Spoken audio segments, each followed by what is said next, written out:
So there's this bill. It passed in the middle of the night by a single vote, and now Washington is having a complete meltdown. But the chaos you're seeing on TV, that's not the real story. The real story is buried in its nearly 900 pages, a saga of backroom deals, last-minute horse trading, and a fundamental rewiring of American life that's going to affect pretty much everyone. It's called H.R. 1, the One Big Beautiful Bill Act, and yes, that's apparently its real name. It touches everything from your health care to the border wall, but the most seismic shift, the one that will directly hit millions of people, is a single provision that the nonpartisan Congressional Budget Office says will cause 11.8 million Americans to lose their health insurance. So how on earth did a bill with consequences this massive get shoved through? And what does it actually mean for you? Well, it all started with a few frantic weeks of closed-door negotiations that basically remade American policy. To get how we got here, you have to understand the pressure cooker. The administration had a self-imposed July 4th deadline to get a big win. So H.R. 1 was born, an all-in-one legislative piñata stuffed with goodies on taxes, border security, and most controversially, huge cuts to federal spending.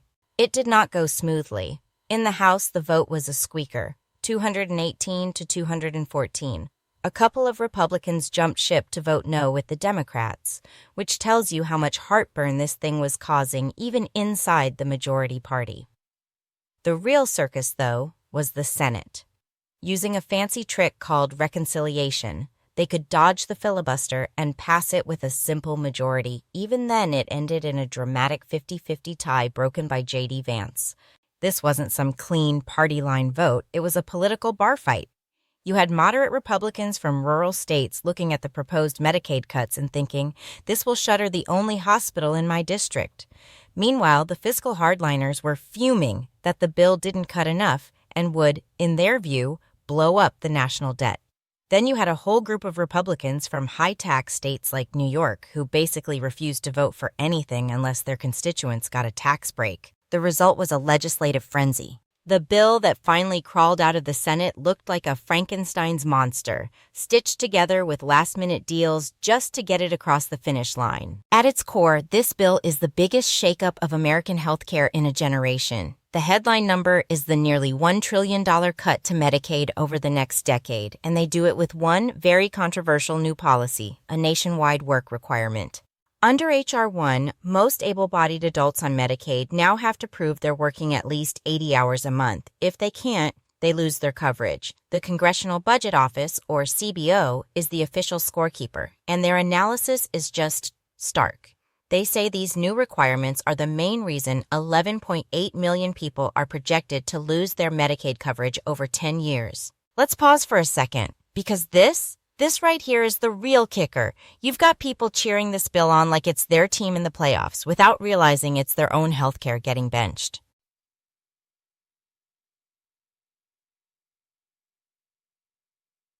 Someone literally said, at least it's not touching hockey. That's what my kids are on. Spoiler alert, Hawkeye is Medicaid.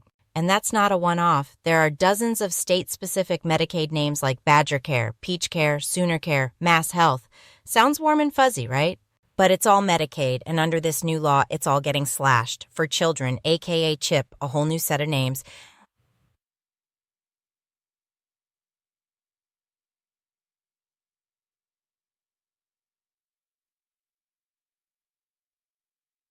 The result?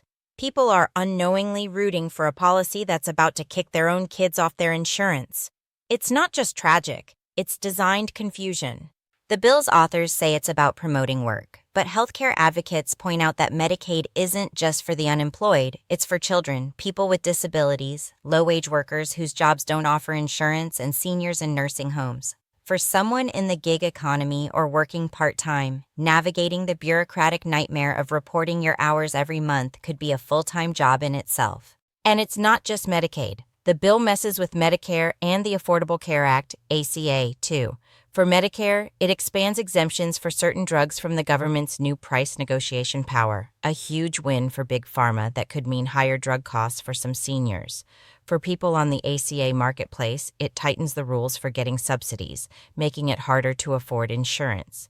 The goal is to cut costs, but the result is that fewer people can get covered.